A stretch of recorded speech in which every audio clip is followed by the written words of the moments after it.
Chers amis, avant de plonger dans cette fascinante histoire des États-Unis, je vous invite à mettre un pouce bleu si ce récit vous plaît, à vous abonner à la chaîne pour ne manquer aucune de nos histoires captivantes. Et je vous souhaite un agréable visionnement. Installez-vous confortablement, détendez-vous et laissez-moi vous conter l'extraordinaire épopée d'une nation qui, en moins de 3 siècles, est passée de quelques colonies dispersées à la première puissance mondiale. Comment 13 colonies rebelles, isolées sur la côte atlantique d'un continent inconnu, sont-elles devenues la nation la plus puissante que le monde ait jamais connue? Pourquoi des hommes ont-ils risqué leur vie pour traverser un océan impitoyable vers une terre qu'ils ne connaissaient pas? Qu'est-ce qui a transformé des fermiers et des marchands en révolutionnaires prêts à défier le plus grand empire de leur époque? Comment une jeune république fragile a-t-elle survécu à une guerre civile dévastatrice pour ensuite dominer le XXe siècle? Ces questions nous mènent au cœur d'une histoire qui n'est pas seulement celle d'un pays, mais celle d'une expérience humaine unique, pleine de contradictions, de tragédies et de triomphes inattendus. Avant que le premier colon européen ne pose le pied sur ce qui deviendrait les États-Unis, ce territoire était déjà un monde complexe et vibrant.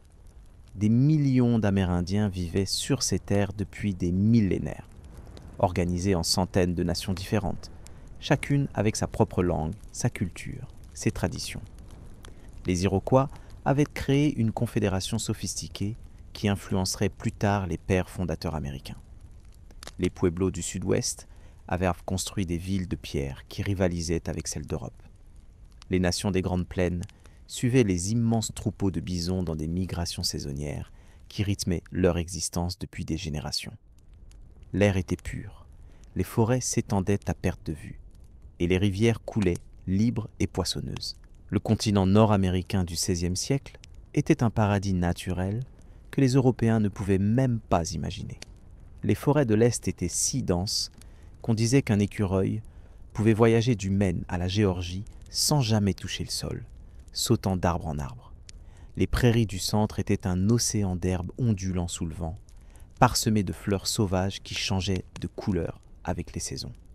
Contrairement aux mythes populaires, Christophe Colomb n'a jamais mis les pieds sur le territoire des futurs États-Unis.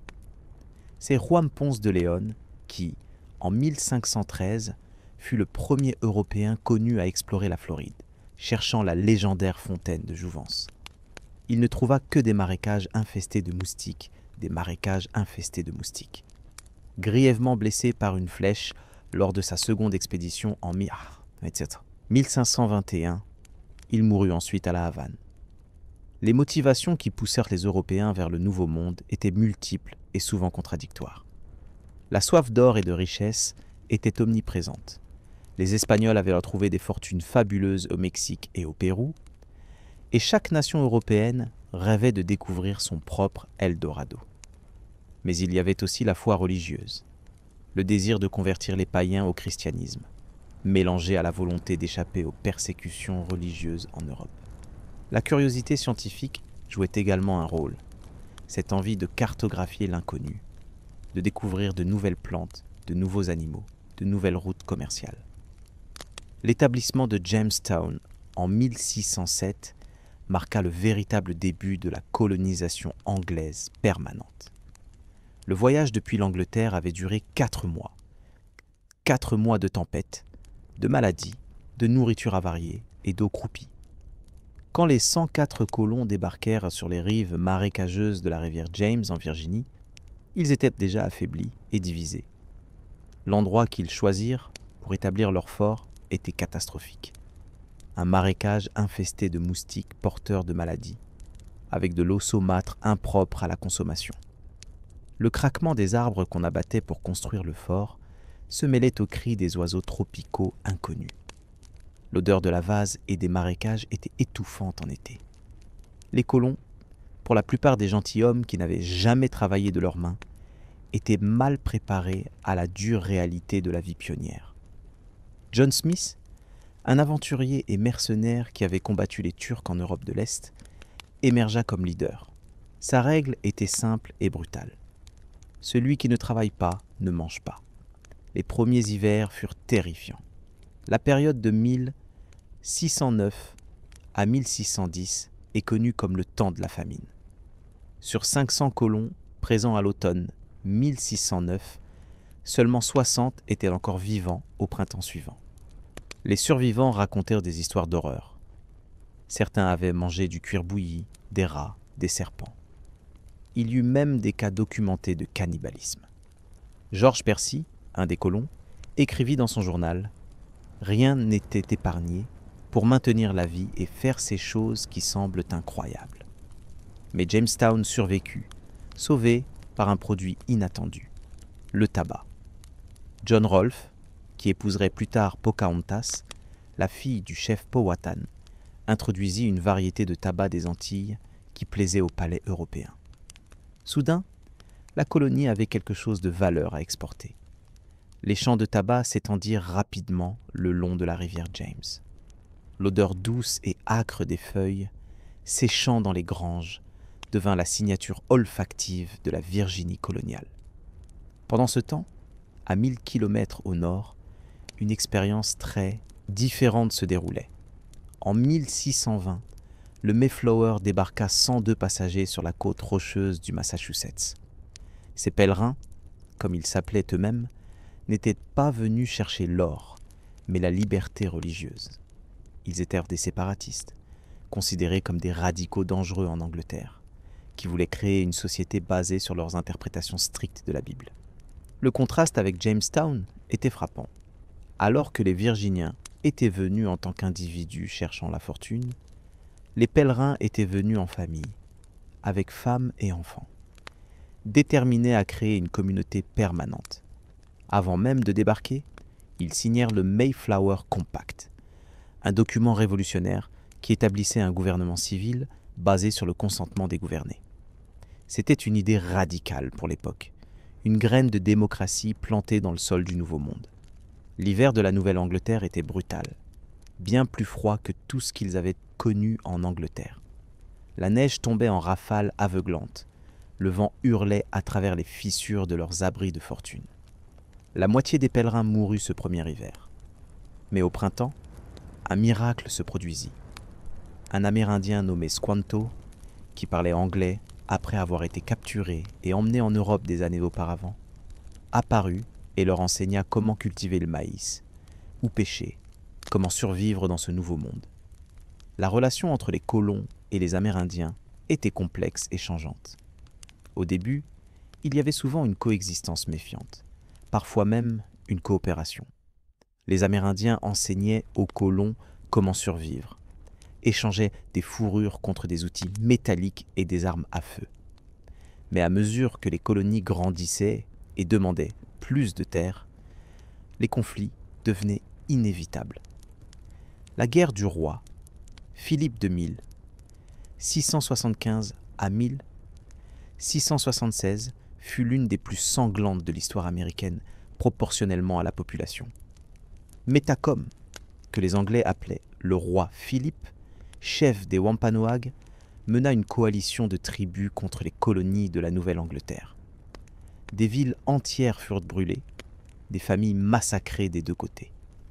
L'odeur de la fumée et de la mort planait sur la Nouvelle-Angleterre. Quand la guerre se termina, Metacom était mort, sa tête exposée sur un piquet à Plymouth pendant 20 ans. Et le pouvoir amérindien dans la région était brisé pour toujours. Les colonies se développaient selon des modèles différents. La Virginie et les colonies du Sud devenaient des sociétés de plantation. D'immenses domaines s'étendaient le long des rivières, cultivant du tabac, du riz et plus tard du coton. Les grandes maisons de plantation, avec leurs colonnes blanches et leurs vastes vérandas, dominaient le paysage. Mais cette prospérité était construite sur une institution monstrueuse, l'esclavage. Les premiers Africains étaient arrivés à Jamestown en 1619, amenés par le capeur anglais White Lion, opérant sous lettres de marque hollandaise. Au début, leur statut était ambigu. Certains étaient des serviteurs sous contrat qui pouvaient gagner leur liberté.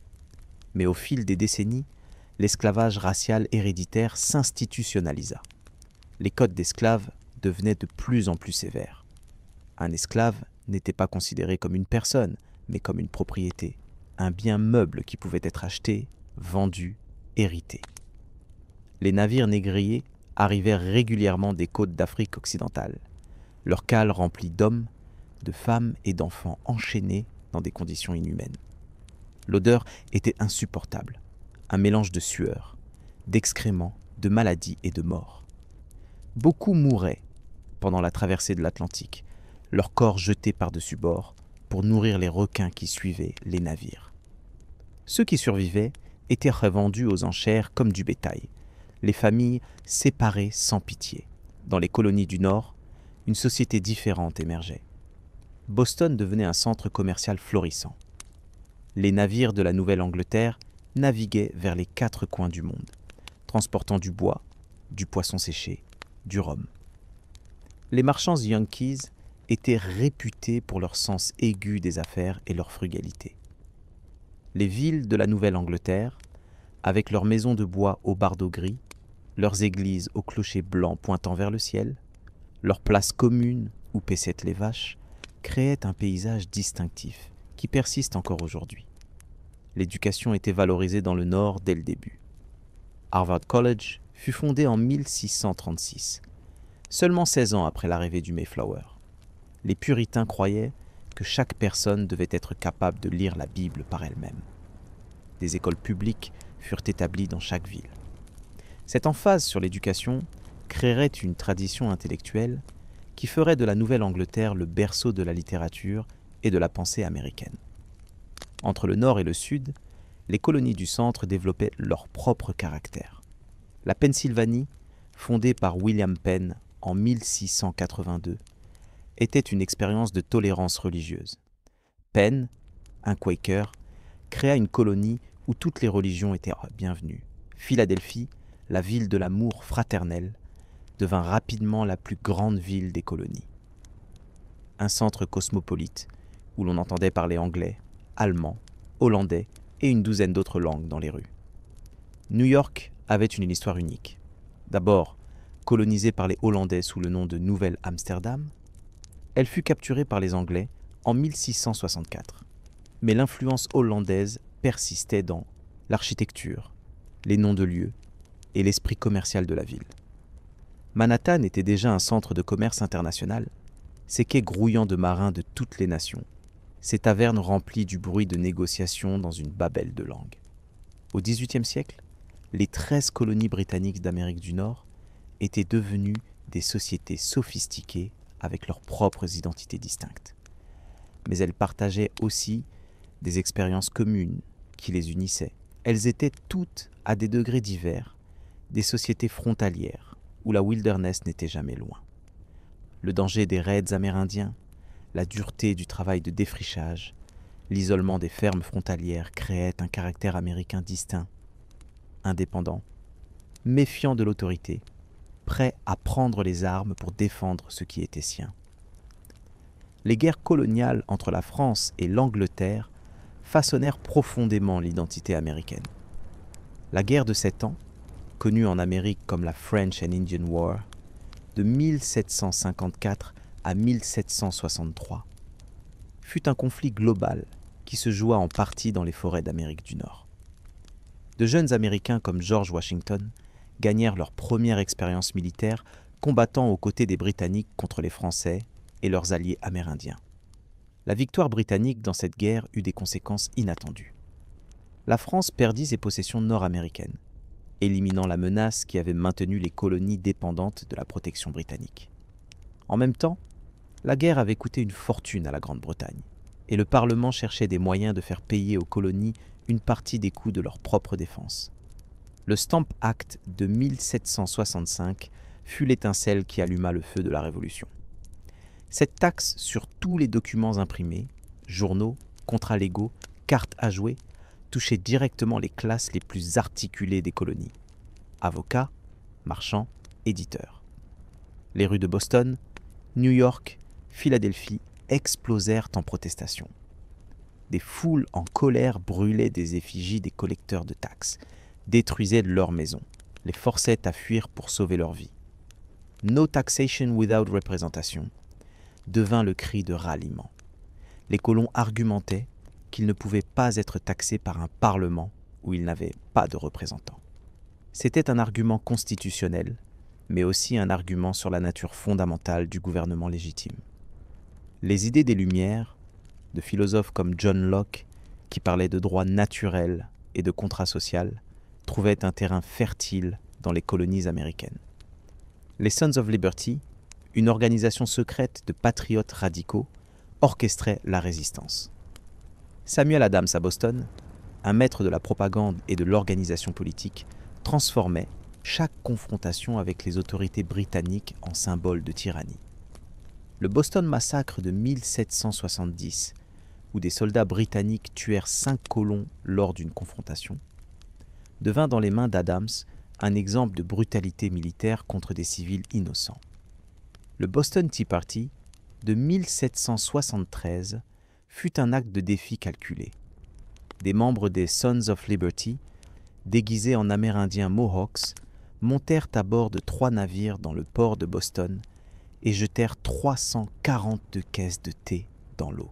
C'était du thé de la Compagnie des Indes orientales, valant une fortune.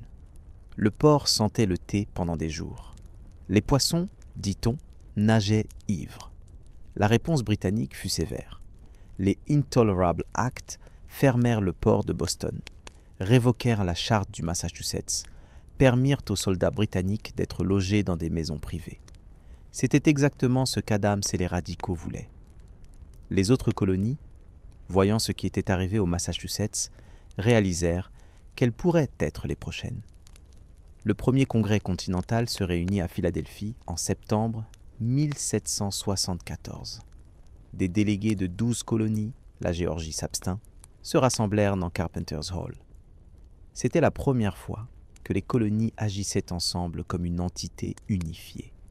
Les délégués étaient un mélange fascinant. Des planteurs aristocrates de Virginie comme George Washington, des avocats brillants du Massachusetts comme John Adams, des marchands pragmatiques de New York, des Quakers pacifistes de Pennsylvanie. Les débats étaient passionnés, parfois acrimonieux.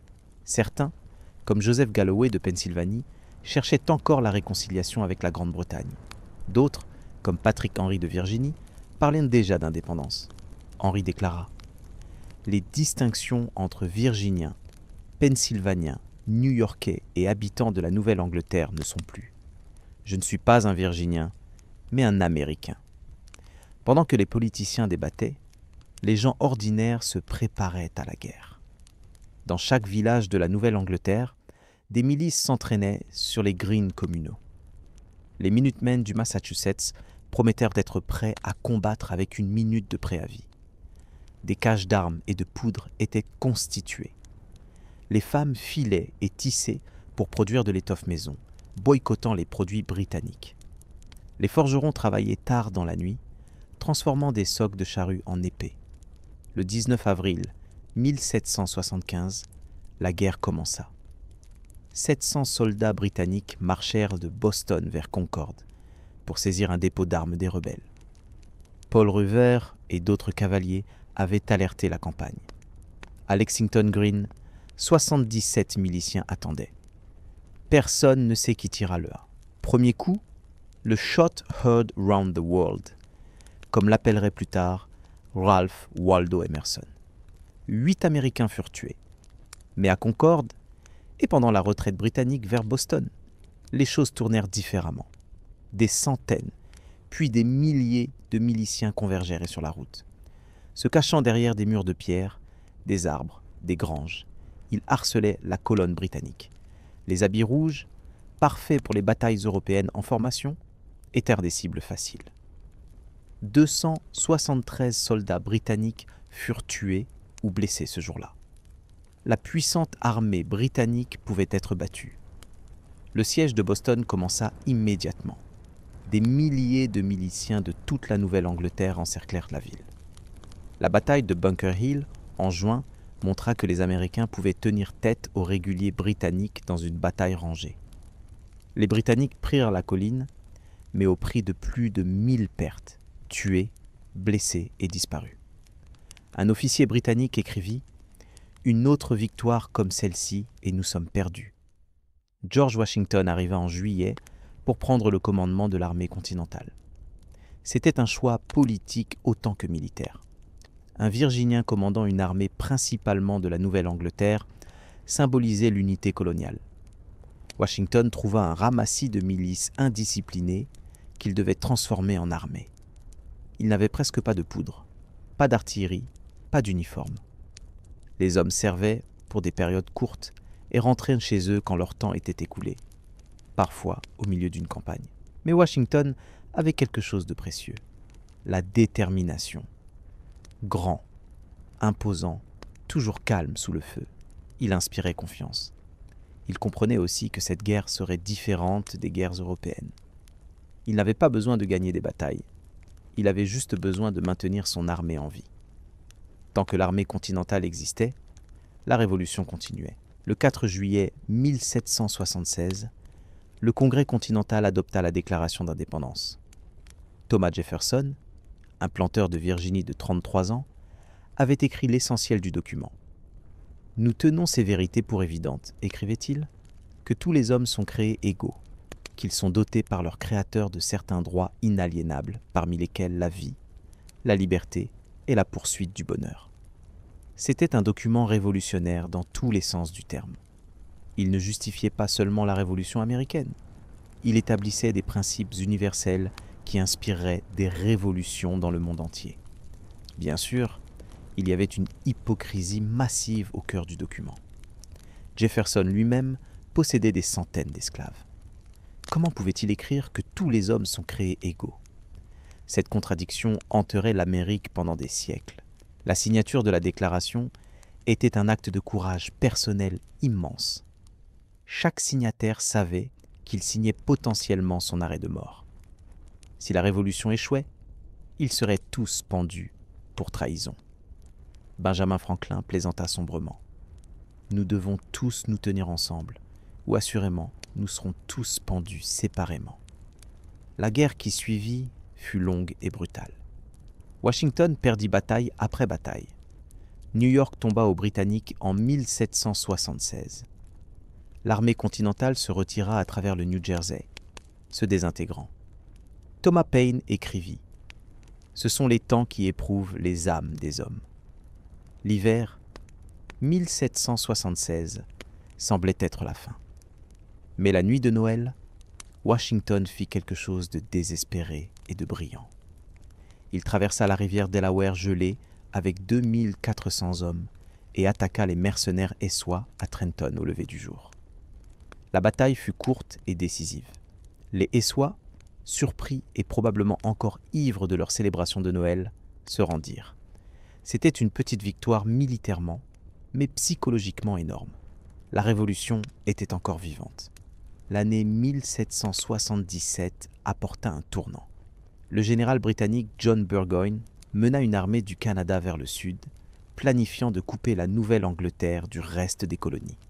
Mais à Saratoga, New York, il fut encerclé par les forces américaines et forcé de se rendre. C'était la première fois qu'une armée britannique entière se rendait, et cela choqua le monde. Plus important encore, Saratoga convainquit la France d'entrer dans la guerre du côté américain. La France, brûlant encore de sa défaite dans la guerre de 7 ans, vit une chance de revanche contre la Grande-Bretagne. L'argent français, les armes françaises et surtout la marine française transformèrent une rébellion coloniale en guerre mondiale. L'hiver 1777 à 1778 à Valley Forge reste gravé dans la mémoire américaine comme un moment de souffrance et de persévérance. L'armée de Washington, campée dans les collines enneigées de Pennsylvanie, manquait de tout. Nourriture, vêtements, chaussures. Les hommes laissaient des traces de sang dans la neige en marchant. Des milliers moururent de maladies et d'expositions. Mais Valley Forge fut aussi où l'armée continentale devint une vraie armée. Le baron von Steuben, un officier prussien, drilla les troupes américaines dans les tactiques militaires européennes. Pour la première fois, l'armée continentale pouvait manœuvrer et combattre comme une force professionnelle. Les hommes qui survécurent à Valley Forge étaient endurcis, disciplinés, et totalement dévoué à Washington et à la cause. La guerre se déplaça vers le sud après 1778. Les Britanniques, frustrés par leur incapacité à soumettre le Nord, tournèrent leur attention vers les colonies du Sud, où ils espéraient que la grande population loyaliste et esclave les aiderait. Savannah tomba en 1778, Charleston en 1780. Il semblait que le Sud pourrait être perdu. Mais la guerre dans le Sud devint vicieuse et personnelle. C'était autant une guerre civile qu'une révolution. Voisins contre voisins, famille contre famille. Des bandes de partisans des deux côtés terrorisaient la campagne. Francis Marion, le Swamp Fox, menait des raids de guérilla contre les Britanniques depuis les marais de Caroline du Sud. Les représailles britanniques étaient brutales. Des fermes étaient brûlées, du bétail abattu, des civils pendus.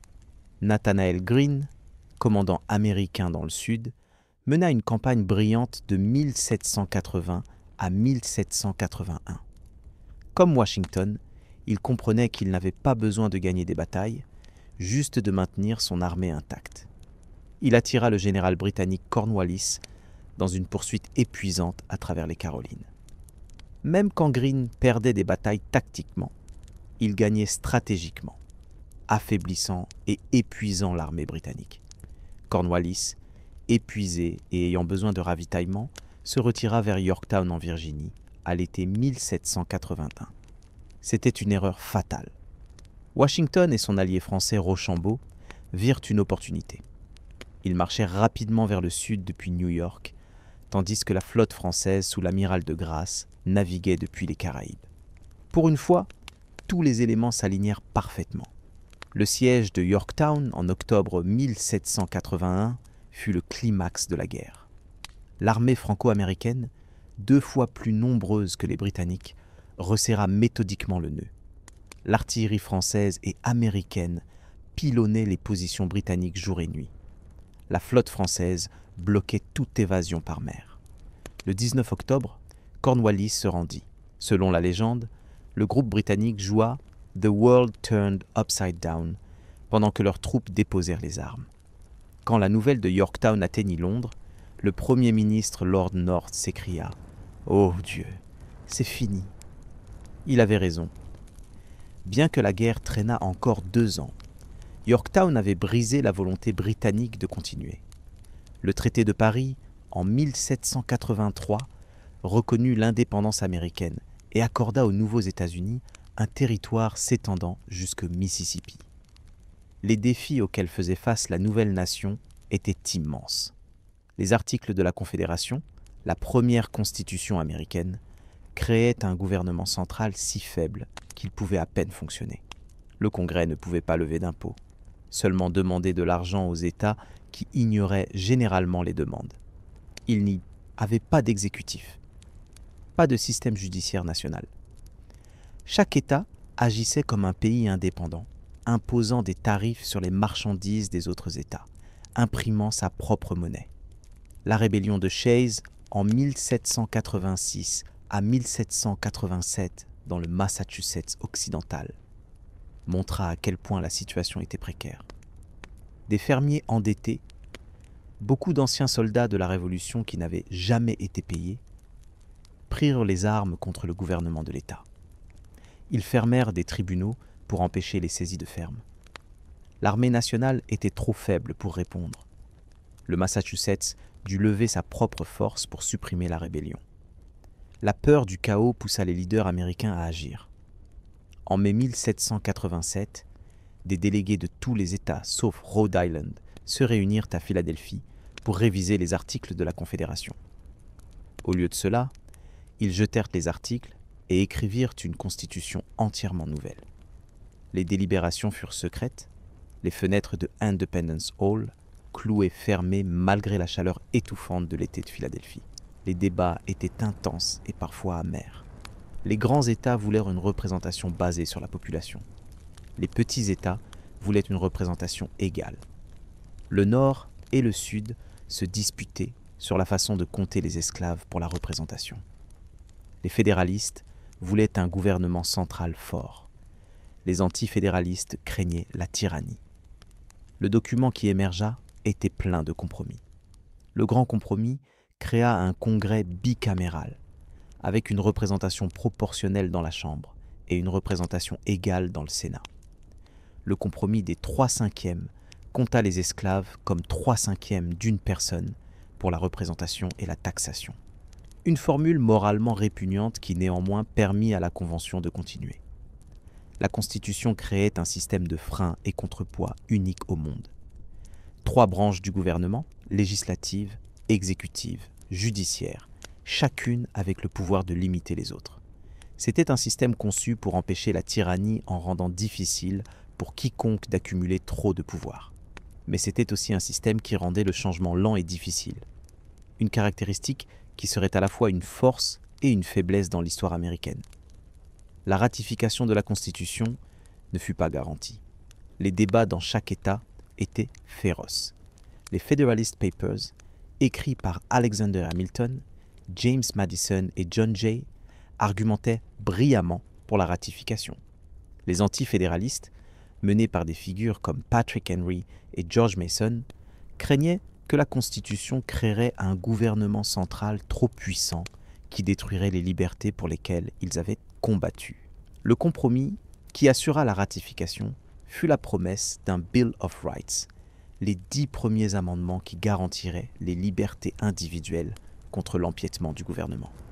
La liberté de parole, de religion, de presse, le droit de porter des armes, la protection contre les perquisitions déraisonnables, le droit à un procès équitable, ces garanties convainquirent suffisamment d'Américains que la Constitution pouvait être approuvée en toute sécurité.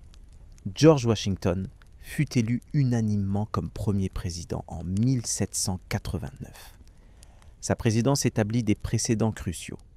Il créa un cabinet de conseillers, établit la neutralité dans les conflits étrangers et, plus important encore, se retira volontairement après 2 mandats, établissant une tradition qui durerait jusqu'à Franklin Roosevelt. Mais même sous Washington, les divisions politiques émergèrent. Alexander Hamilton, secrétaire au Trésor, envisageait une Amérique commerciale et industrielle, avec une banque nationale forte et des liens étroits avec la Grande-Bretagne. Thomas Jefferson, secrétaire d'État, envisageait une république agraire de petits fermiers, sympathique à la France révolutionnaire et méfiante du pouvoir central. Ces visions concurrentes cristallisèrent dans les premiers partis politiques américains, les fédéralistes de Hamilton et les républicains démocrates de Jefferson. Les pères fondateurs avaient espéré éviter les partis politiques, les considérant comme des factions dangereuses. Mais les partis émergèrent naturellement des désaccords profonds sur ce que l'Amérique devrait être. L'élection de 1800, qui amena Jefferson au pouvoir, fut appelée la Révolution de 1800, bien qu'elle fût remarquablement pacifique.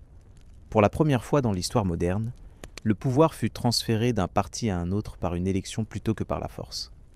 John Adams, le président fédéraliste sortant, quitta tranquillement ses fonctions, même si lui et son parti croyaient que Jefferson était dangereux. La présidence de Jefferson fut marquée par une contradiction massive. L'homme qui avait argumenté pour un gouvernement limité et une interprétation stricte de la Constitution fit le Louisiana Purchase en 1803, doublant la taille des États-Unis d'un trait de plume. Napoléon, ayant besoin d'argent pour ses guerres européennes, vendit l'immense territoire de la Louisiane pour 15 millions de dollars. Jefferson savait qu'il n'avait pas l'autorité constitutionnelle pour faire cet achat, mais l'opportunité était trop belle pour la laisser passer. L'expédition de Lewis et Clark de 1804 à 1806 explora ce nouveau territoire, voyageant jusqu'à l'océan Pacifique. Leur voyage captura l'imagination américaine. Les descriptions de vastes plaines, de montagnes imposantes, d'animaux étranges comme le grizzly et le bison, de tribus amérindiennes aux cultures complexes, élargirent la vision de ce que l'Amérique pourrait être. La guerre de 1812 fut souvent appelée la Seconde Guerre d'indépendance. Les causes étaient complexes. L'impression britannique de marins américains, les restrictions commerciales britanniques, le désir américain de conquérir le Canada, les War Hawks, de jeunes congressistes comme Henry Clay et John Calhoun poussaient pour la guerre, croyant que l'Amérique devait affirmer sa place dans le monde. La guerre fut presque un désastre. L'invasion américaine du Canada échoua misérablement. Les Britanniques brûlèrent Washington, D.C. en 1814, forçant le président Madison et son gouvernement à fuir. Dolley Madison sauva courageusement le portrait de George Washington de la Maison-Blanche en flammes.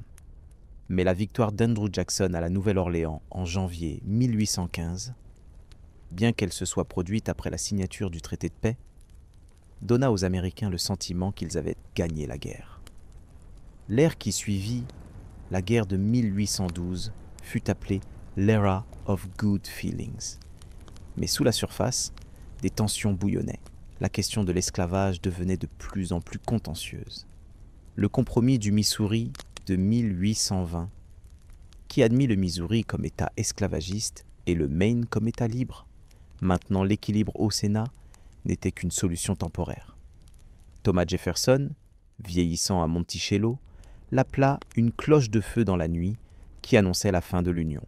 La doctrine Monroe de 1823 déclarait que les Amériques étaient fermées à la colonisation européenne future.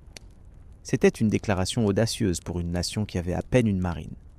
Mais elle établissait le principe que les États-Unis se considéraient comme l'hégémon de l'hémisphère occidental. Un principe qui façonnerait la politique étrangère américaine pour les siècles à venir. L'élection d'Andrew Jackson, en 1828, marqua une nouvelle ère dans la politique américaine. Jackson était le premier président qui n'était pas de l'élite coloniale établie. Né dans la pauvreté sur la frontière de Caroline, orphelin à 14 ans, il s'était fait lui-même par la force de sa volonté et la violence de son tempérament. Sa victoire représentait le triomphe de la démocratie populaire sur l'élitisme. La présidence de Jackson fut transformatrice et controversée. Il démocratisa la politique, ouvrant les positions gouvernementales aux hommes ordinaires plutôt qu'aux élites éduquées. Mais sa démocratie était limitée aux hommes blancs. Sa politique envers les Amérindiens fut génocidaire. L'Indian Removal Act de 1830 força des dizaines de milliers d'Amérindiens de leurs terres ancestrales dans le sud-est vers le territoire indien, maintenant l'Oklahoma. Le Trail of Tears de 1838 à 1839 fut l'un des chapitres les plus sombres de l'histoire américaine. Les Cherokees, qui avaient adopté de nombreux aspects de la civilisation européenne, incluant une constitution écrite et un alphabet, furent forcés de marcher 1600 km en hiver. Un quart des 16 000 Cherokees moururent en route de maladies, d'exposition et de famine. Un soldat qui participa à la déportation écrivit plus tard « Je me suis battu dans la guerre civile et j'ai vu des hommes abattus par milliers, mais le Trail of Tears fut la chose la plus cruelle que j'ai jamais vue. » Les années 1830 et 40 virent une explosion d'énergie réformatrice. Le second grand réveil, un mouvement religieux revivaliste, balaya le pays. Les réunions de camps attiraient des milliers de personnes qui venaient entendre des prêcheurs charismatiques promettre le salut. Ce réveil religieux alimenta des douzaines de mouvements de réforme. Tempérance, éducation, droits des femmes et surtout, abolition. Le mouvement abolitionniste transforma l'esclavage d'une question politique en une question morale. William Lloyd Garrison publia The Liberator, demandant l'émancipation immédiate. Frederick Douglass, un esclave échappé, devint l'un des orateurs les plus éloquents d'Amérique, utilisant sa propre histoire pour exposer l'horreur de l'esclavage. Harriet Tubman risqua sa vie encore et encore pour conduire des esclaves vers la liberté sur l'Underground Railroad. Le mouvement pour les droits des femmes émergea du mouvement abolitionniste. La convention de Seneca Falls, en 1848, organisée par Elizabeth Cady Stanton et Lucretia Mott, produisit une déclaration des sentiments calquée sur la déclaration d'indépendance. Nous tenons ces vérités pour évidentes, que tous les hommes et femmes sont créés égaux. Mais c'était l'expansion vers l'ouest qui définissait l'Amérique du milieu du XIXe siècle. Manifeste Destiny. L'idée que l'Amérique était destinée à s'étendre d'un océan à l'autre devint une idéologie nationale. Le Texas fut annexé en 1845, menant à la guerre avec le Mexique de 1846 à 1848. La victoire américaine apporta un vaste territoire incluant la Californie, le Nevada, l'Utah, l'Arizona et le Nouveau-Mexique. La découverte d'or en Californie en 1848 déclencha la plus grande migration de l'histoire américaine. En un an, San Francisco passa d'un village à une ville de 25 000 habitants. Les 49ers vinrent du monde entier. Yankees de Nouvelle-Angleterre, fermiers du Midwest, Chinois de Canton, Chiliens, Australiens, Français. Les champs aurifères étaient un creuset chaotique de nationalités, langues et cultures. Mais chaque nouvelle acquisition de territoire soulevait la question : esclave ou libre ? Le compromis de 1850, qui admettait la Californie comme État libre mais permettait l'esclavage dans les autres territoires mexicains, n'était qu'un autre pansement sur une blessure qui s'infectait. Le Kansas-Nebraska Act de 1854, qui permettait aux territoires de décider eux-mêmes sur l'esclavage, mena à Bleeding Kansas, où des pro-esclavagistes et des Free Soilers se battaient dans une guerre civile miniature. La décision Dred Scott de la Cour suprême en 1857 déclara que les Noirs, libres ou esclaves, ne pouvaient pas être citoyens américains et que le Congrès ne pouvait pas interdire l'esclavage dans les territoires. Cette décision radicalisa le Nord et convainquit beaucoup que l'esclavage ne pouvait pas être contenu, mais devait être détruit. L'élection d'Abraham Lincoln en 1860 fut la goutte d'eau. Lincoln, un avocat de l'Illinois relativement obscur, avait gagné la nomination républicaine et ensuite la présidence sur une plateforme d'arrêt de l'expansion de l'esclavage. Il n'avait pas promis d'abolir l'esclavage où il existait, mais le Sud ne croyait pas à ses assurances. La Caroline du Sud fit sécession en décembre 1860, suivie par 6 autres États du Sud profond. La guerre civile américaine commença le 12 avril 1861 quand les forces confédérées tirèrent sur Fort Sumter dans le port de Charleston. Lincoln appela 75 000 volontaires pour supprimer la rébellion, ce qui poussa 4 États du Haut-Sud, Virginie, Arkansas, Tennessee, Caroline du Nord, à rejoindre la Confédération. Ce qui avait commencé comme une dispute sur l'autorité constitutionnelle était devenu une guerre pour la survie de la nation. Les deux côtés pensaient que la guerre serait courte. Les foules à Richmond et Washington célébraient, les jeunes hommes se précipitant pour s'enrôler avant que la gloire ne leur échappe. La première bataille de Bull Run en juillet 1861 brisa ces illusions. Les spectateurs de Washington, qui étaient venus pique-niquer et regarder la bataille, fuirent en panique quand l'armée de l'Union fut mise en déroute. Ce serait une guerre longue et sanglante. La guerre civile fut la première guerre industrielle moderne. Les chemins de fer transportaient des troupes et des fournitures. Le télégraphe permettait une communication instantanée. Les navires de guerre blindés rendirent les marines en bois obsolètes. Les fusils rayés et les balles miniées rendaient les charges frontales suicidaires. Mais les généraux formés aux tactiques napoléoniennes continuaient à les ordonner. Le résultat fut un carnage à une échelle que l'Amérique n'avait jamais vue. Les noms des batailles résonnent encore. Shiloh, où les pertes américaines, tués, blessés et disparus. En 2 jours, dépassèrent celles de toutes les guerres américaines précédentes réunies. Antietam, le jour le plus sanglant de l'histoire américaine, avec 23 000 pertes, tués, blessés et disparus. Gettysburg, où l'armée de Lee fut brisée dans 3 jours de combats désespérés. Cold Harbor, où 7 000 soldats de l'Union tombèrent en 21 minutes. Mais la guerre civile fut aussi une révolution sociale. La proclamation d'émancipation de Lincoln le 1er janvier 1863 transforma la guerre d'une lutte pour préserver l'Union en une croisade pour la liberté humaine. Près de 200 000 Noirs servirent dans l'armée de l'Union, combattant pour leur propre liberté. Une fois que le homme noir aura sur sa personne les lettres de cuivre US, dit Frederick Douglass, un mousquet sur l'épaule et des balles dans la poche, aucun pouvoir sur terre ne peut nier qu'il a gagné le droit à la citoyenneté. Le Sud combattit avec une détermination désespérée. Surpassé en nombre et en ressources, il comptait sur de meilleurs généraux et la volonté de se battre pour ses foyers. Robert Ouley devint une figure légendaire, gagnant victoire après victoire contre des forces supérieures. Mais le Sud ne pouvait pas remplacer ses pertes. Chaque bataille gagnée l'affaiblissait. Le blocus de l'Union étranglait son économie. À la fin, des soldats confédérés se battaient, pieds nus, affamés, en haillons. La marche de Sherman à travers la Géorgie en 1864 apporta la guerre totale au cœur du Sud. Son armée coupa une bande de destruction de 80 km de large d'Atlanta à la mer, détruisant les chemins de fer, brûlant les plantations, libérant les esclaves.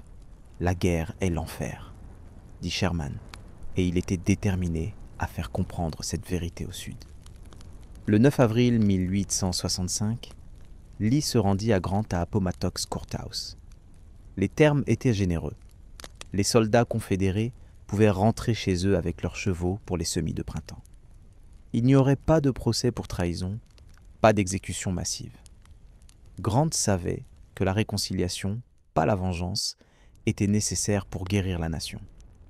Mais 5 jours plus tard, John Wilkes Booth assassina Lincoln au Ford's Theatre. Le président qui avait mené la nation à travers sa plus grande épreuve ne vivrait pas pour voir la paix. Son successeur, Andrew Johnson, manquait de la sagesse et de l'autorité morale de Lincoln.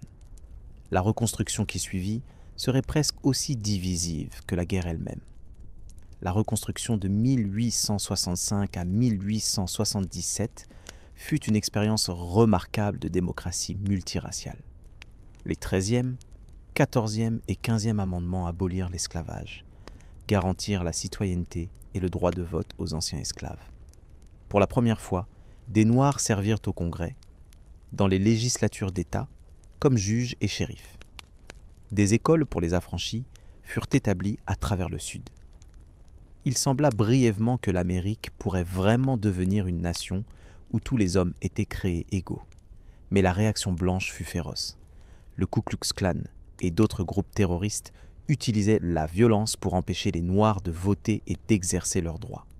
Le gouvernement fédéral, fatigué de la guerre et de l'occupation militaire du Sud, perdit graduellement la volonté d'imposer la reconstruction. Le compromis de 1877, qui résolvait l'élection présidentielle contestée en retirant les troupes fédérales du Sud, marqua la fin de la reconstruction et le début de Jim Crow.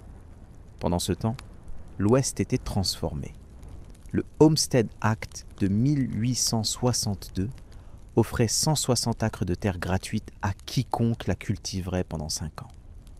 Des millions d'Américains et d'immigrants affluèrent dans les grandes plaines, transformant la prairie en ferme et ranch. Les chemins de fer transcontinentaux, complétés en 1869, liaient l'Est et l'Ouest, rendant possible le transport de marchandises et de personnes à travers le continent en jours plutôt qu'en mois. Mais cette expansion se faisait aux dépens des Amérindiens. Les guerres indiennes des années 1860 et 70 furent les derniers spasmes de résistance. La bataille de Little Bighorn en 1876, où Sitting Bull et Crazy Horse anéantirent le commandement de George Custer, fut la dernière grande victoire amérindienne.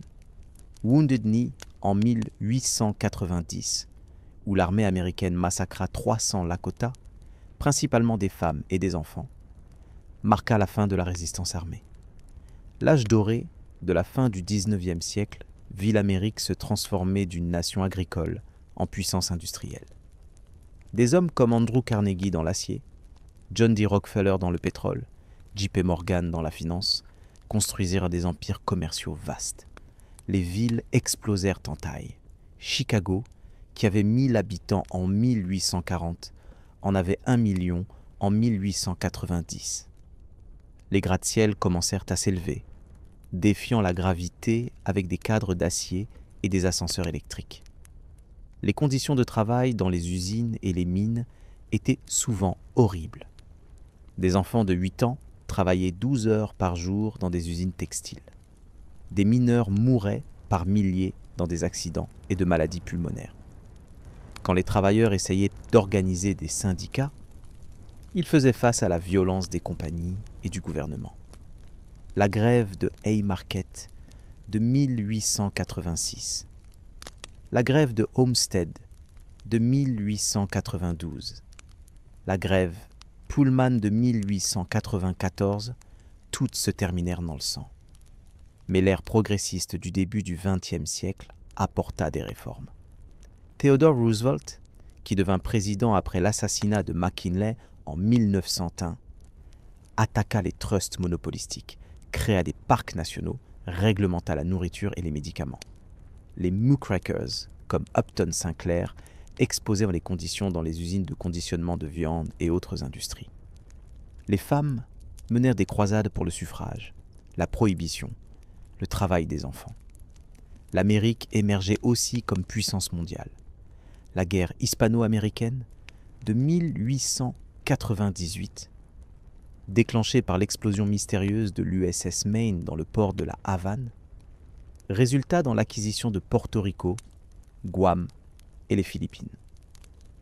Soudainement, l'Amérique avait un empire d'outre-mer.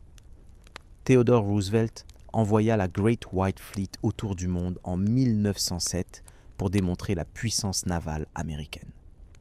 Le canal de Panama, complété en 1914, cimenta la domination américaine sur l'hémisphère occidental.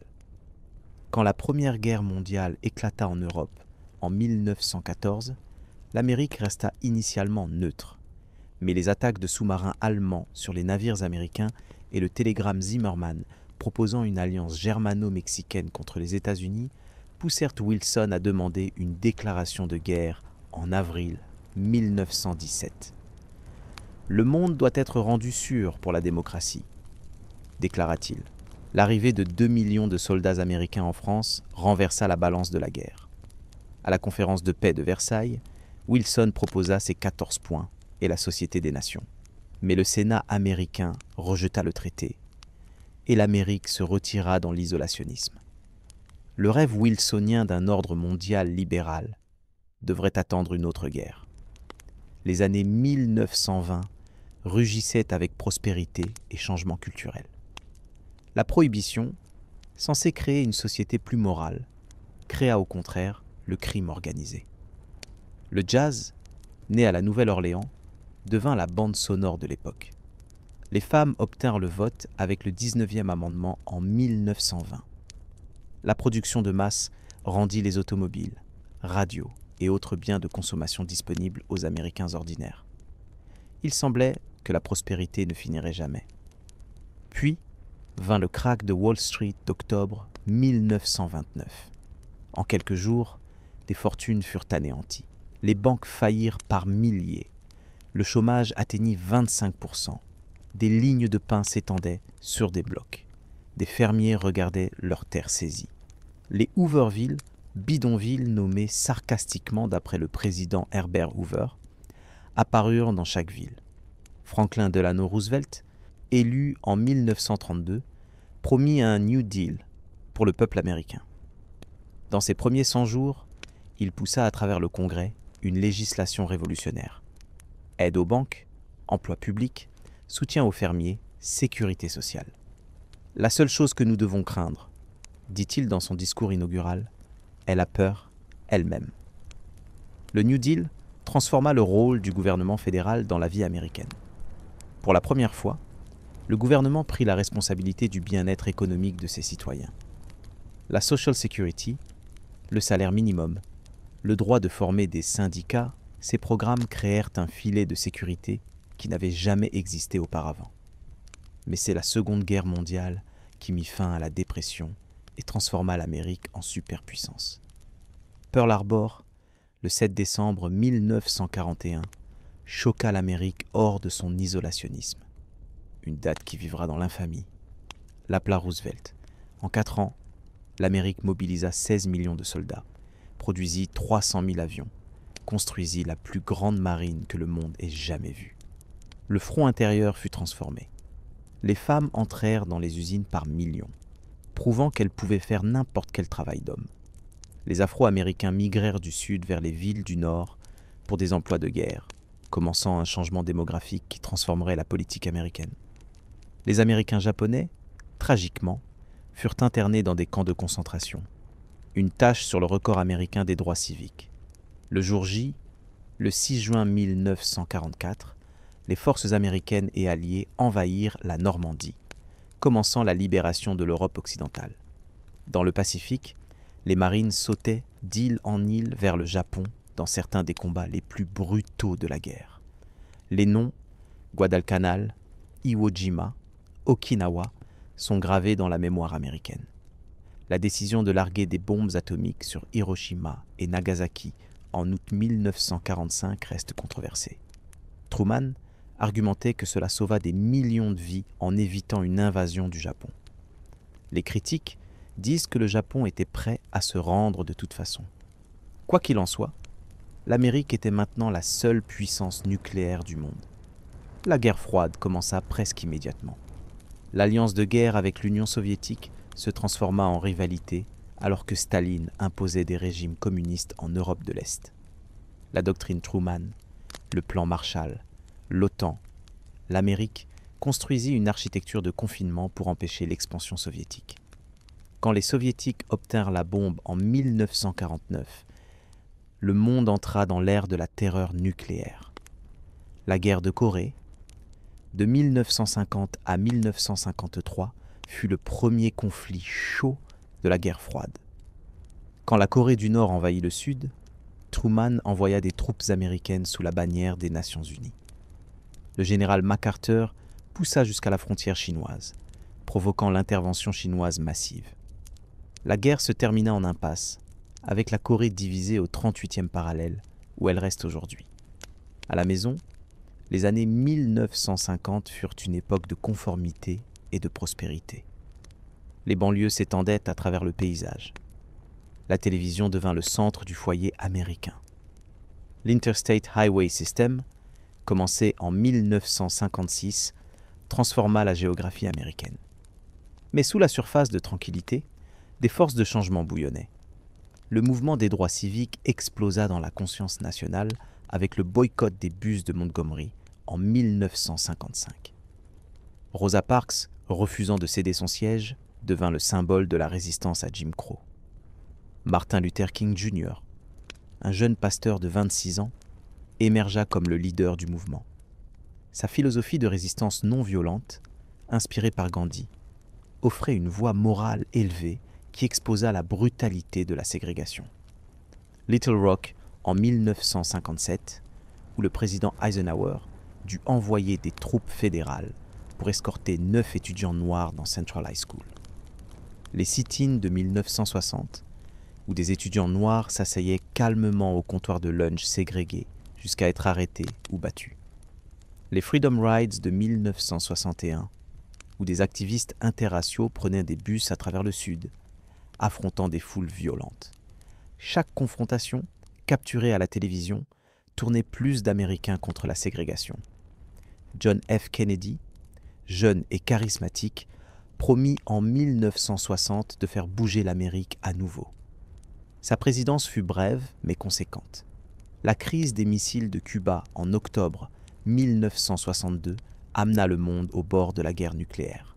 Le programme spatial, accéléré après que les Soviétiques aient lancé Spoutnik, visait à mettre un Américain sur la Lune. Le Peace Corps envoya de jeunes Américains dans le monde pour promouvoir le développement et la compréhension. L'assassinat de Kennedy, le 22 novembre 1963 à Dallas, choqua la nation.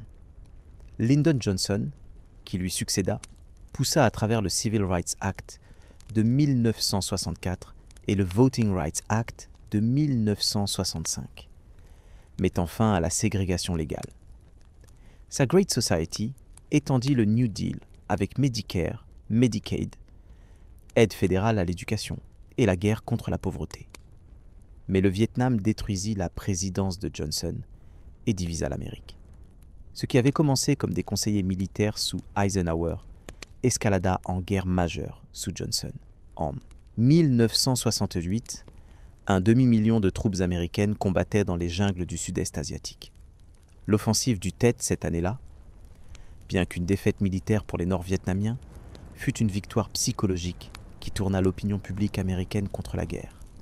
Les années 1960 furent une décennie de rébellion et de changement. Le mouvement contre la guerre, le mouvement des femmes, le mouvement environnemental, la contre-culture.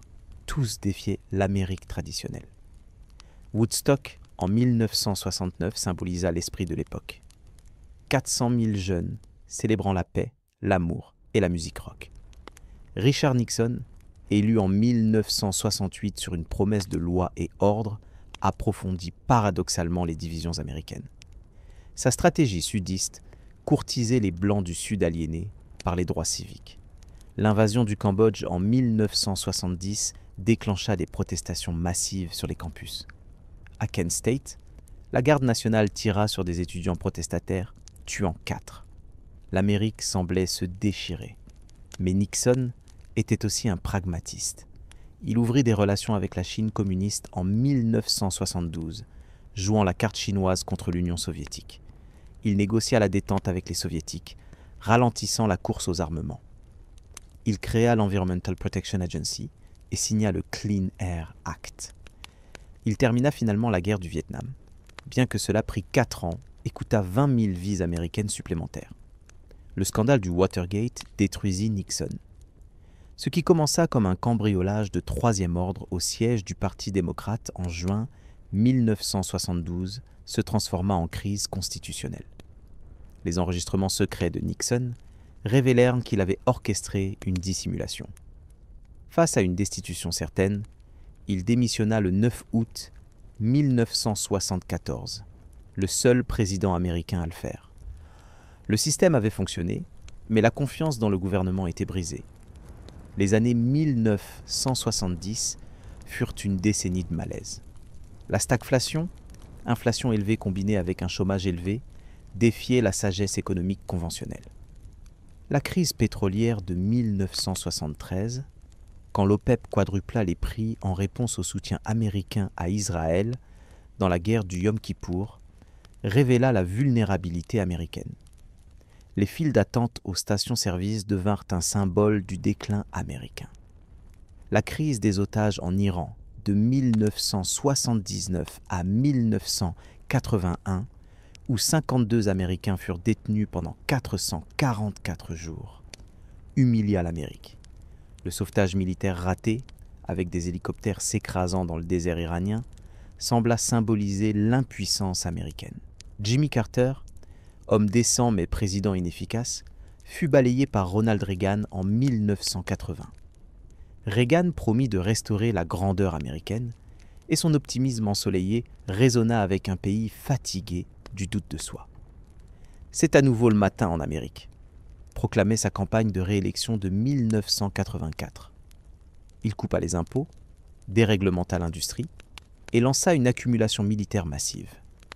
Les Reaganomics créèrent de la croissance, mais aussi des déficits massifs et une inégalité croissante. En politique étrangère, Reagan confronta l'Union soviétique avec une rhétorique dure, l'appelant un empire du mal. Mais il trouva aussi en Mikhaïl Gorbatchev un partenaire pour la paix. Leur sommet à Reykjavik en 1986 faillit éliminer toutes les armes nucléaires. Le discours de Reagan à Berlin en 1987, « Monsieur Gorbatchev, abattez ce mur », devint prophétique quand le mur tomba 2 ans plus tard. La chute du mur de Berlin, le 9 novembre 1989, et l'effondrement subséquent de l'Union soviétique laissèrent l'Amérique comme la seule superpuissance mondiale. Francis Fukuyama proclama la fin de l'histoire, argumentant que la démocratie libérale avait triomphé de manière permanente. Cette hubris serait bientôt testée. La guerre du Golfe de 1991, où une coalition menée par les États-Unis expulsa l'Irak du Koweït, sembla inaugurer un nouvel ordre mondial avec l'Amérique comme gendarme bienveillant. La victoire rapide, avec peu de pertes américaines, exorcisa le fantôme du Vietnam. Mais la décision de ne pas renverser Saddam Hussein entrait l'Amérique une décennie plus tard. Les années 1990 sous Bill Clinton furent une époque de prospérité et de transformation technologique.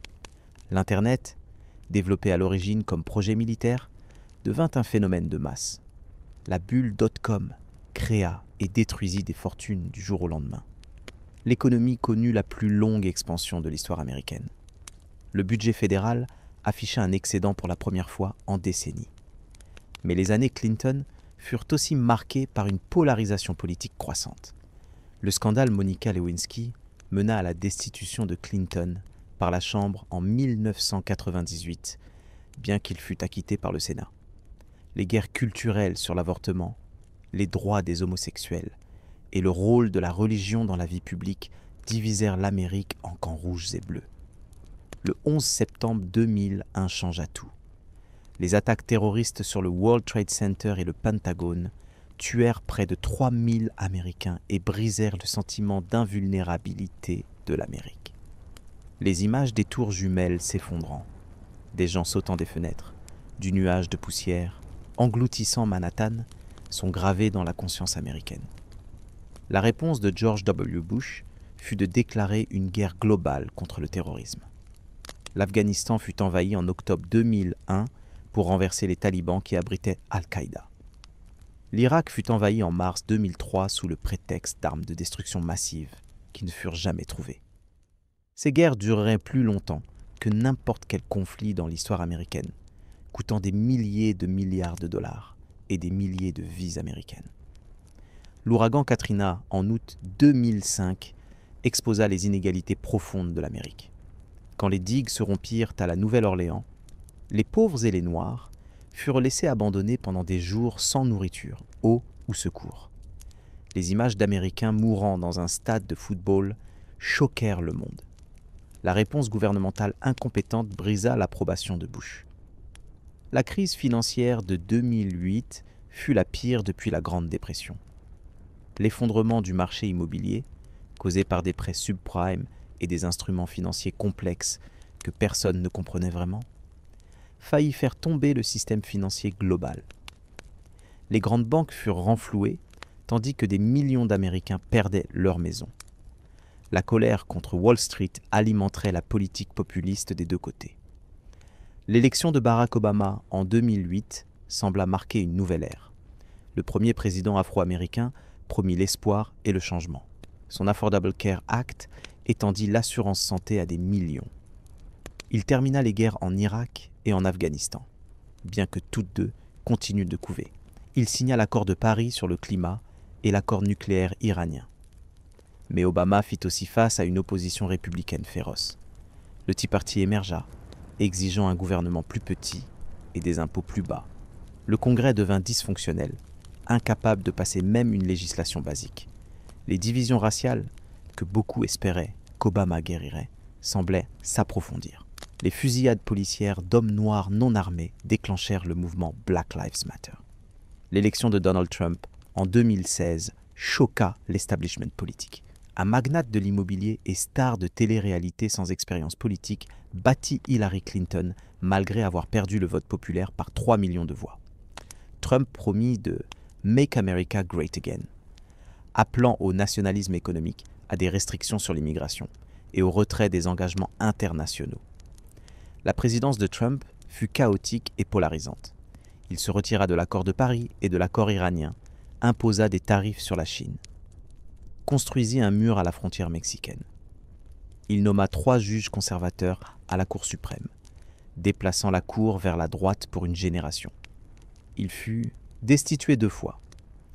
D'abord pour avoir fait pression sur l'Ukraine pour enquêter sur Joe Biden. Ensuite, pour avoir incité à l'insurrection du 6 janvier 2021 au Capitole.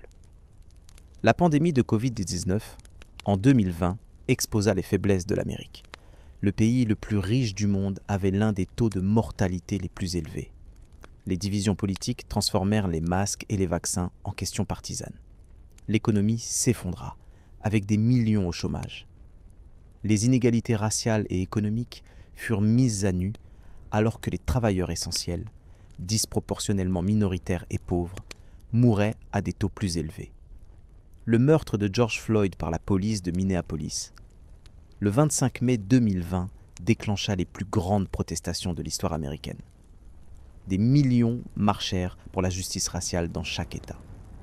Des statues confédérées furent abattues. Pour un moment, il sembla qu'un calcul racial était possible. Mais le contre-coup fut rapide et féroce, avec des États républicains passant des lois restreignant l'enseignement sur la race. Joe Biden, élu en 2020 sur une promesse de restaurer la normalité et l'unité, fait face à un pays profondément divisé. La moitié du pays croit que l'élection fut volée. L'insurrection du 6 janvier 2021, où une foule a pris d'assaut le Capitole pour empêcher la certification de l'élection de Biden, montra à quel point la démocratie américaine est fragile. L'Amérique d'aujourd'hui fait face à des défis existentiels. Le changement climatique menace les villes côtières et l'agriculture. L'inégalité économique est à des niveaux de l'âge doré. La montée de la Chine défie l'hégémonie américaine. L'intelligence artificielle et l'automatisation menacent des millions d'emplois. La désinformation et les médias sociaux érodent la vérité partagée nécessaire à la démocratie. Pourtant, l'histoire américaine suggère une capacité de renouvellement. Le pays a survécu à une guerre civile, 2 guerres mondiales, une dépression et d'innombrables crises. À chaque fois, il a émergé transformé mais intact. La question est de savoir si les institutions et les normes qui ont soutenu la démocratie américaine peuvent survivre à l'ère actuelle de polarisation et de méfiance. L'expérience américaine reste unique dans l'histoire humaine. Une nation fondée sur des idées plutôt que sur l'ethnicité ou la géographie. Un pays qui a accueilli plus d'immigrants que n'importe quel autre et les a transformés en Américains. Une démocratie qui, malgré ses défauts et hypocrisie, a inspiré des mouvements de liberté dans le monde entier. L'histoire des États-Unis est une histoire de contradictions. Un pays fondé sur la liberté qui a pratiqué l'esclavage. Une nation d'immigrants qui a périodiquement fermé ses portes. Un phare de démocratie qui a soutenu des dictateurs. Un champion des droits humains qui a commis des atrocités. Ces contradictions ne sont pas des aberrations, mais sont centrales à l'expérience américaine. L'Amérique a toujours été une idée autant qu'un lieu. L'idée que les gens peuvent se gouverner eux-mêmes. Que la naissance ne détermine pas le destin. Que demain peut être meilleur qu'aujourd'hui. Cette idée a attiré des millions vers les côtes américaines et continue d'inspirer malgré toutes les façons dont l'Amérique a échoué à la hauteur de ses idéaux. Le rêve américain, l'idée que quiconque peut réussir par le travail acharné, reste puissant même s'il devient de plus en plus illusoire pour beaucoup. La mobilité sociale en Amérique est maintenant inférieure à celle de la plupart des autres pays développés. Pourtant, le mythe persiste, attirant des immigrants et motivant des générations à s'efforcer d'améliorer. La diversité de l'Amérique est à la fois sa plus grande force et son plus grand défi. Aucun autre pays n'a tenté de construire une démocratie multi-ethnique et multi-religieuse à cette échelle. Les tensions que cela crée sont réelles et croissantes. Pourtant, cette diversité a aussi été la source de la créativité et du dynamisme américain. La culture américaine a conquis le monde. Hollywood, le rock'n'roll, le jazz, le hip-hop, les blue jeans, McDonald's, l'iPhone. Les exportations culturelles américaines ont façonné comment les gens partout vivent et rêvent. Cette soft power a été aussi importante que la puissance militaire dans le maintien de l'hégémonie américaine. Le système politique américain, conçu au XVIIIe siècle, peine à relever les défis du XXIe. Le collège électoral, le Sénat, le filibuster, le gerrymandering, ces caractéristiques permettent à la règle minoritaire et paralysent le changement. Pourtant, la Constitution reste vénérée, ses défauts considérés comme des caractéristiques plutôt que des bugs.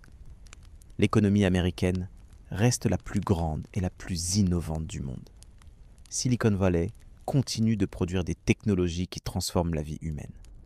Les universités américaines attirent les meilleurs esprits du monde. Le dollar reste la monnaie de réserve mondiale. Pourtant, ses forces sont de plus en plus concentrées, profitant à quelques-uns tandis que beaucoup luttent. La puissance militaire américaine reste inégalée. Les États-Unis dépensent plus pour la défense que les 10 pays suivants combinés.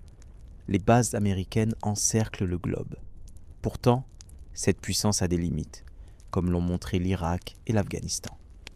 La capacité de détruire dépasse de loin la capacité de construire. L'exceptionnalisme américain, la croyance que l'Amérique est unique et supérieure, reste fort, malgré des preuves croissantes du contraire. L'Amérique a une espérance de vie plus faible, une mortalité infantile plus élevée, plus de violences armées et plus de prisonniers que d'autres pays développés. Pourtant, la foi dans la grandeur américaine persiste. Les médias américains, autrefois gardiens de la vérité, sont maintenant fragmentés et polarisés. Fox News et MSNBC présentent des réalités complètement différentes. Les médias sociaux créent des bulles de filtre où les gens ne rencontrent jamais d'opinions opposées. La désinformation se propage plus vite que la vérité. Une démocratie ne peut pas survivre sans faits partagés. Le système éducatif américain reflète et renforce les inégalités. Les écoles publiques, financées par les impôts fonciers locaux, varient énormément en qualité. L'enseignement supérieur, autrefois un moteur de mobilité, est maintenant un fardeau de dettes écrasantes. L'Amérique produit à la fois les meilleurs et les moins éduqués du monde développé. La religion reste une force puissante dans la vie américaine, unique parmi les pays développés. Le christianisme évangélique façonne la politique, particulièrement sur des questions comme l'avortement et les droits LGBTQ. La séparation de l'Église et de l'État, un principe fondateur, est de plus en plus contestée. L'Amérique devient à la fois plus séculaire et plus religieusement intense. La race reste la ligne de faille centrale de l'Amérique. 400 ans après l'arrivée des premiers esclaves, les Noirs américains ont encore une richesse, des revenus, une éducation et une espérance de vie inférieure. L'incarcération de masse a créé un nouveau système de caste. Pourtant, la culture noire américaine, musique, sport, style, domine la culture populaire. L'immigration continue de transformer l'Amérique. Les Latinos sont maintenant le plus grand groupe minoritaire. Les Américains d'origine asiatique sont le groupe à la croissance la plus rapide. L'Amérique devient de plus en plus brune, ce qui terrifie certains et inspire d'autres. La bataille sur l'immigration est vraiment une bataille sur l'identité américaine. Le genre subit une révolution. Les femmes sont maintenant plus nombreuses que les hommes à l'université et entrent dans des professions autrefois exclusivement masculines. Le mouvement Salut MeToo a exposé l'omniprésence du harcèlement sexuel. Les droits des transgenres sont la nouvelle frontière des droits civiques.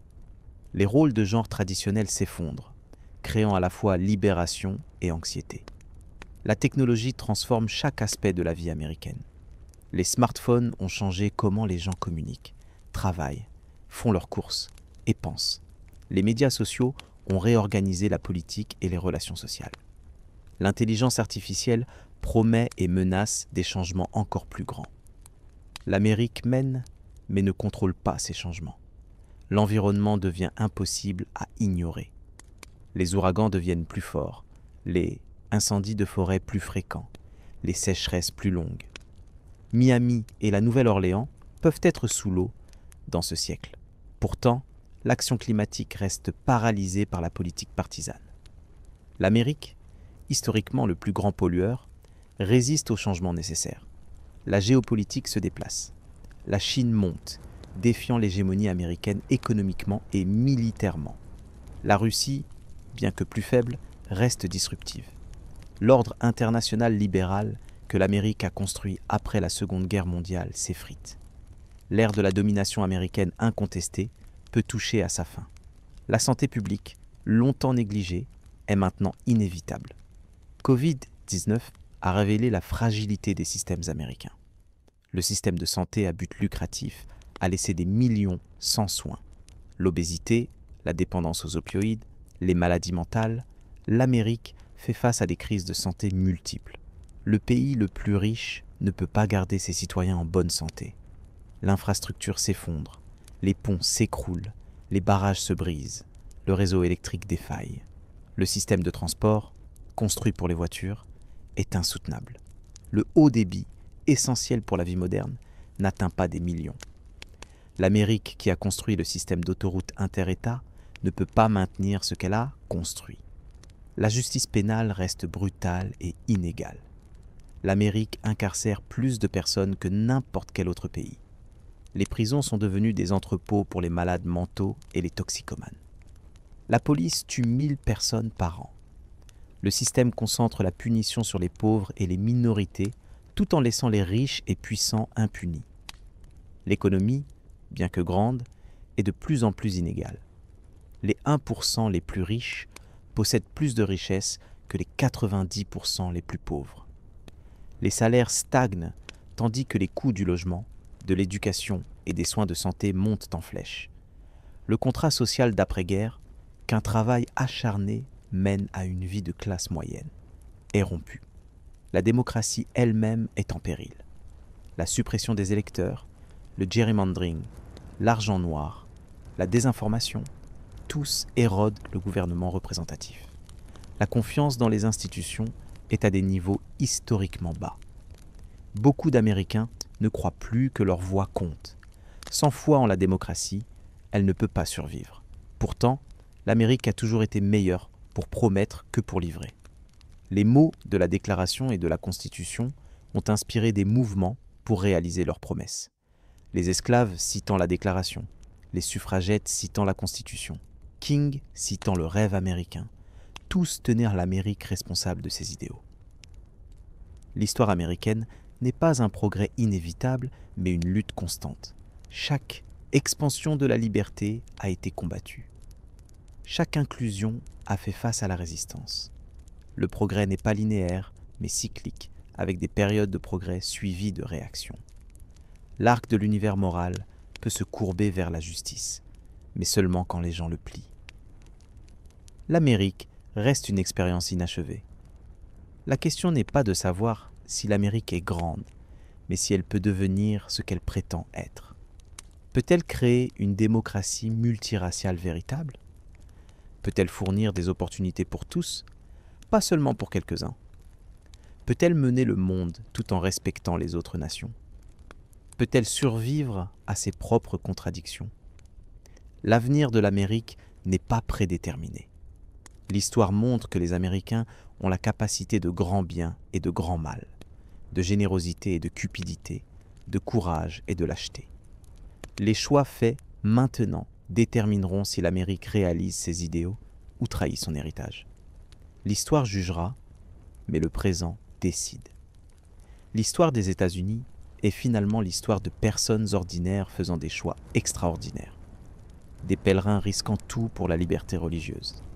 Des révolutionnaires défiant un empire. Des esclaves s'échappant vers la liberté. Des immigrants cherchant une vie meilleure. Des travailleurs organisant pour la dignité. Des femmes exigeant l'égalité. Tous ont façonné l'histoire américaine. Cette histoire continue. Chaque génération réécrit l'histoire américaine, trouvant de nouvelles significations dans de vieux événements. Ce qui semblait héroïque à une génération semble honteux à la suivante. Les héros deviennent des méchants. Les méchants, des héros. L'histoire n'est pas fixe, mais contestée. Un champ de bataille pour définir l'identité américaine. Comprendre l'histoire américaine nécessite de tenir des vérités contradictoires. L'Amérique est à la fois la terre de la liberté et la terre de l'esclavage, la nation des immigrants et la nation du nativisme, le champion de la démocratie et le soutien des dictateurs. Ces contradictions ne peuvent pas être résolues, mais doivent être reconnues. L'histoire américaine enseigne à la fois l'humilité et l'espoir. L'humilité de reconnaître les échecs et les crimes. L'espoir que le changement est possible. L'Amérique a toujours été meilleure pour imaginer l'avenir que pour affronter le passé. Mais sans compter avec l'histoire, il ne peut y avoir de progrès réel. En fin de compte, l'histoire américaine est une histoire humaine. Des gens imparfaits, luttant avec des problèmes impossibles, faisant des erreurs terribles et réalisant de grandes choses. L'histoire ne fournit pas de réponses faciles, mais offre des leçons pour ceux qui veulent apprendre. Le passé n'est pas prologue, mais avertissement et guide. L'Amérique entre dans son 3e siècle en tant que nation divisée et incertaine. Les vieux mythes ne tiennent plus. Les nouvelles histoires n'ont pas encore émergé. C'est un moment de danger et d'opportunité. L'histoire suggère que l'Amérique a la capacité de se réinventer. La question est de savoir si elle a la volonté. L'histoire des États-Unis n'est pas terminée. Chaque jour, les Américains écrivent de nouveaux chapitres. Les choix faits, les batailles livrées, les rêves poursuivis, tous deviennent une partie de l'histoire. L'avenir regardera en arrière sur cette époque et jugera. Qu'est-ce qu'ils verront? Cela reste à écrire. Alors que nous terminons ce long voyage à travers l'histoire américaine, de ces 13 colonies rebelles sur la côte atlantique à la superpuissance mondiale d'aujourd'hui, nous voyons un fil conducteur. La tension perpétuelle entre les idéaux et la réalité, entre ce que l'Amérique prétend être et ce qu'elle est vraiment. Cette tension n'est pas une faiblesse, mais peut-être la plus grande force de l'Amérique, la poussant constamment, même imparfaitement, vers ses idéaux fondateurs. L'histoire nous montre que l'Amérique est capable de transformations extraordinaires, mais seulement quand ses citoyens ont le courage d'exiger que leur nation soit à la hauteur de ses promesses. Le chapitre suivant de cette histoire remarquable reste à écrire. Et il appartient à chaque génération de décider si l'Amérique se rapprochera ou s'éloignera de ces vérités qu'elle tient pour évidentes. Mes chers amis, j'espère que ce voyage à travers l'histoire fascinante des États-Unis vous a captivé et peut-être vous a aidé à vous endormir paisiblement. Si vous avez apprécié cette histoire, n'hésitez pas à partager vos suggestions de thèmes pour de futures vidéos dans les commentaires ci-dessous. N'oubliez pas de vous abonner à la chaîne pour ne manquer aucune de nos histoires captivantes. Et mettez un pouce bleu si ce récit vous a plu. Bonne nuit et faites de beaux rêves.